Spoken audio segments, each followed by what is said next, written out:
మెదక్ జిల్లా మాసాయిపేట మండలం హకీంపేట అచ్చంపేట గ్రామ చివరిలో ఫార్మా పరిశ్రమ నిర్మాణానికి అధికారులు స్థల పరిశీలన చేశారు. ఈ సందర్భంగా మండల ప్రజలు అధికారులకు వినతి పత్రం సమర్పించారు. హకీంపేట అచ్చంపేట గ్రామాల మధ్య ఎలాంటి ఫార్మా పరిశ్రమ నిర్మాణం చేయవద్దని, ఫార్మా పరిశ్రమ నిర్మాణం చేస్తే ప్రజలకు ఇబ్బందులు ఎదురవుతాయని, పర్యావరణం దెబ్బతింటుందని ఈ సందర్భంగా వారు తెలిపారు.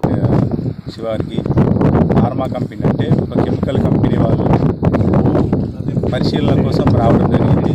ఆ విషయం తెలిసింది.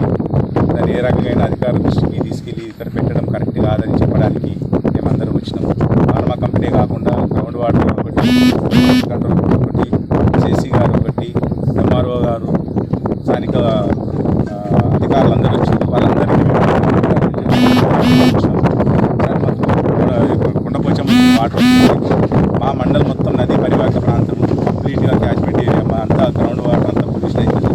కొండపోచమ్మ నుంచే కాకుండా మాకు మకరాజ్పేట నుంచి కూడా ఆచరణ నుంచి కూడా నీళ్ళు వస్తే వాళ్ళందరూ పై నుంచి నీళ్ళు రావు, అక్కడి నుంచి రావు కదా అని మాకు అక్కడి నుంచి కూడా వస్తుంది. చీకటం బాగా అంటుందని అక్కడి నుంచి కూడా నీళ్ళు వస్తాయి. కాబట్టి ఎట్టి పరిస్థితులలో మేము ఫార్మా కంపెనీకి ఇక్కడ మేము ఒప్పుకోం సార్ అని చెప్పేసి మన కరాఖండిగా మేము, మాతో పాటు హకీంపేట అచ్చంపేట రైతులు, మాసాయిపేట గ్రామస్తులు అందరం కూడా చెప్పినాం. వాళ్ళు కూడా ఒక మాట ఇచ్చారు, మీ అభిప్రాయ సేకరణ చేయకుండా మేము ఎట్టి పరిస్థితులలో ముందుకెళ్ళమని అని చెప్పారు.